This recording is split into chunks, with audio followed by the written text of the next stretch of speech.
Hey, Susan, I get to ask this question quite a bit.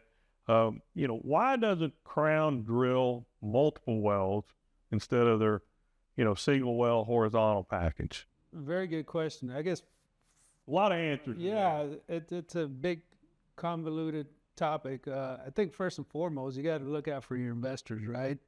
So reduced costs will be the biggest thing, especially here at Crown, right?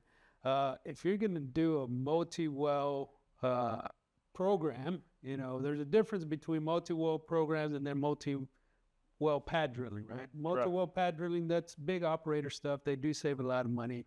But I believe what you're asking is multi-well program. That can be very risky because now you're committed to drilling 2, 3, 4, 5 wells, right? Right. What happens if you deplete your reservoir or you just hit a drive hole in the first one? Right. You've already committed to cost. Drill for them all. I don't want to drill them. I don't either. But so I think that is the biggest difference. So we try to keep that as de-risk as possible, and we love our program, as you guys have been successful doing for several decades now. It's one well at a time. And what I keep hearing back from some of those original investors is that they agreed to that program. They like the way it's been done. Right. Well, and I think we touched on some of these subjects earlier.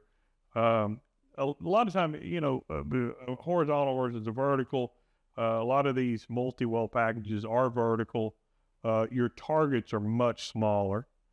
So your risk of not being on target is much higher in these multiple wells, typically. Not always. We're talking broad strokes here.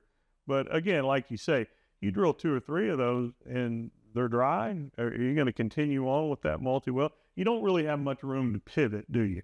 Definitely right. There's not a whole lot room to pivot and say, okay, now we're going to go in a different direction, or can we make changes to, try to produce this formation? And in a lot of the cases, there isn't, right? You're going to a specific target, and once you miss that, you're dead in the water. One thing I've noticed too on some of these multiple wells, a lot of these multiple well packages that are put together, they're put together because there's a requirement. There's a drilling requirement, to drill 3 wells by end of year or whatever.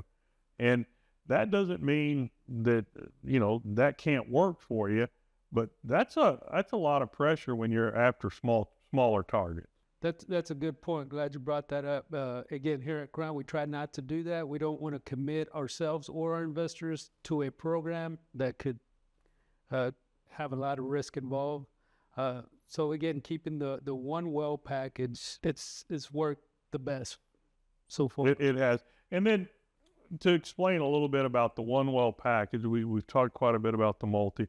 That one well package, that one well horizontal, in general terms, we're generally drilling for a blanket formation. So your risks are...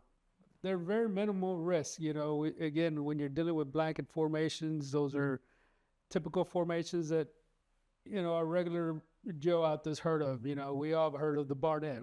You guys have done a lot of Barnett wells. Niobrara, yes. We again try to keep to the major formations like you mentioned, whether we're in Texas, Oklahoma, Colorado, Montana. Right. We're going to keep it as de-risk as possible, and going back again to the single well program still keeps you with less risk than anytime you're dealing with multi wells. And I think a lot of people have that kind of confused in some regard. They look at, this multiple well is reducing my risk because I have 3 opportunities or 2 opportunities versus, 1. And it all depends on what you're drilling and where you're drilling, but it's a real good point.